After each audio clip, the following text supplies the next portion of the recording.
words matter if you want to be taken seriously. And if, I would ask, what added value did her words give to Fianna Fáil thinking last week? There was no added value, only a put down of eight people who were there to work. We weren't there as a fashion column, and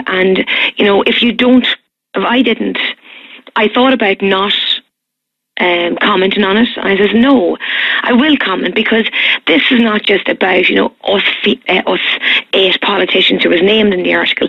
It's actually about so much more, and it's about how that filters down to society, how that filters down to everybody that feels crap about themselves, who have been bullied, who have been walked into that classroom, walked onto the bus, walked down the street. And I spoke to you before about catcalling, Shane.